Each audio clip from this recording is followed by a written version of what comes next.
Permisi ya Pak, permisi teman, saya Nolani Trisha, NPM 1912-0548. Saya akan melakukan teaching saya dengan judul Anorexia Nervosa. Saya akan membawakan 7 bagian pembahasan. Yang pertama yaitu pengertian anoreksia. Anoreksia berasal dari bahasa Yunani, yang artinya tanpa, dan oreksis yang artinya hasrat untuk. Sehingga anoreksia memiliki arti tidak memiliki hasrat untuk makan. Anoreksia nervosa adalah jenis gangguan yang ditandai dengan penolakan berat badan yang normal sesuai dengan proporsional tinggi badan, ketakutan yang kuat terhadap kegemukan, dan distorsi tentang gambaran tubuh. Jadi dapat disimpulkan bahwa anoreksia adalah suatu gangguan makan yang ditandai oleh penurunan berat badan yang disengaja yang dimulai atau dipertahankan oleh pasien, penolakan terhadap berat badan yang proporsional dengan tinggi badan, ketakutan yang kuat terhadap kegemukan, serta adanya distorsi tentang gambaran tubuh. Yang kedua yaitu gejala klinis anoreksia. Karakteristik gambaran klinis anoreksia yaitu sitofobia, turunnya berat badan dan amenorrea. Serta secara somatik, gangguan ini dapat pula berupa tubuh menjadi kurus atau emasiasi, amenorrea, dan gangguan pencernaan. Gangguan emasiasi terhadap tahap pertama biasanya menurunkan berat badan 20-40%. Gejala lainnya yaitu rambut kering, denyut nadi lambat, kadar gula darah abnormal atau rendah, hiponatremia, adanya gangguan saluran cerna, menurunnya mortalitas, kuku menjadi rapuh, tekanan darah menurun, hipokalemia, pandangan kosong, konstipasi, gangguan tidur, dan tidak tahan terhadap udara dingin.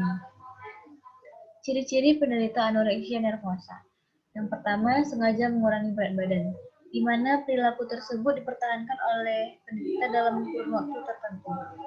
Yang kedua, menghindari makanan yang mengandung lemak atau melakukan salah satu dari hal-hal berikut ini, yaitu merangsang untuk memuntahkan makanan, mengkonsumsi obat pencahar, olahraga secara berlebihan, serta menggunakan obat untuk mengurangi nafsu makan.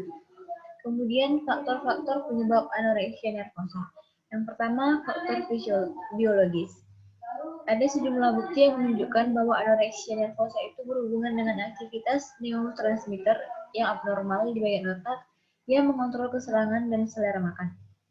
Pada penderita anoreksia cenderung untuk cepat merasa kenyang dibandingkan orang lain. Yang kedua, faktor fisiologis. Faktor fisiologis ini berhubungan dengan anatomi, khususnya metabolisme tubuh individu. Sebab fisiologis berfokus pada fungsi kerja hipotalamus yang abnormal. Yang ketiga, faktor keluarga.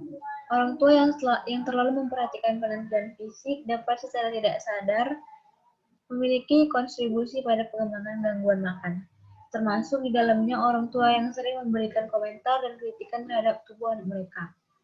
Yang keempat yaitu faktor psikologis. Faktor-faktor kognitif ikut terlibat. Wanita remaja dengan anoreksia nervosa seringkali mengalami sikap perfeksionis dan berjuang untuk mencapai prestasi yang tinggi.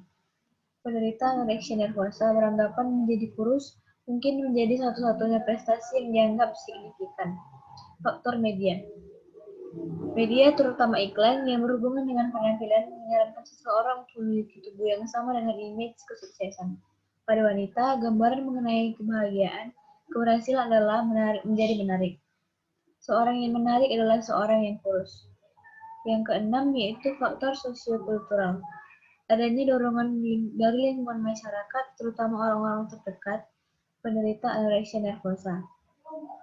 Lingkungan ini menciptakan image bahwa seseorang yang berpenampilan baik, indah, dan menarik adalah seseorang yang memiliki tubuh kurus, sehingga penderita terobsesi menciptakan tekanan yang mendorong tubuhnya munculnya gangguan makan. Kemudian yaitu tipe-tipe anoreksia nervosa. Yang pertama, tipe pembatas. Mereka membatasi makanannya menggunakan kalori sesedikit mungkin dan seringkali memiliki sifat obsesif kompulsif dalam hal makanan dan hal lain. Yang kedua, tipe pesta makan atau mencahar.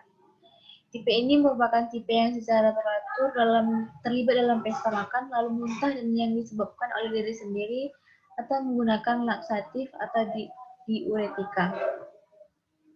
Kemudian akibat dari anoreksia yang pertama yaitu status gizi kurang, terjadinya gangguan endokrin, perkembangan dan pertumbuhan fisik terhambat, kehilangan kesadaran, komplikasi, pencernaan, kehilangan kepadatan tulang, mempengaruhi kesuburan wanita. Mempengaruhi kesuburan di sini seperti yang pertama menstruasi pada wanita menjadi tidak normal. Yang kedua jarang mengalami menstruasi.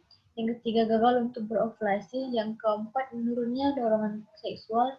Yang kelima yaitu pada risiko yang parah dapat mengalami sindrom ovarium polikistik atau PCOS. Kemudian terapi pengobatan atau treatment. Treatment untuk anoreksia nervosa dilakukan dalam 3 tahap, yaitu yang pertama mengembalikan berat badan kembali normal, kemudian terapi psikologi, kemudian mengurangi atau menghapuskan perilaku atau pemikiran yang awalnya mengarah ke makanan tidak teratur. Sekian dari hasil reading saya. Apabila ada yang kurang, saya mohon maaf. Sekian dan terima kasih.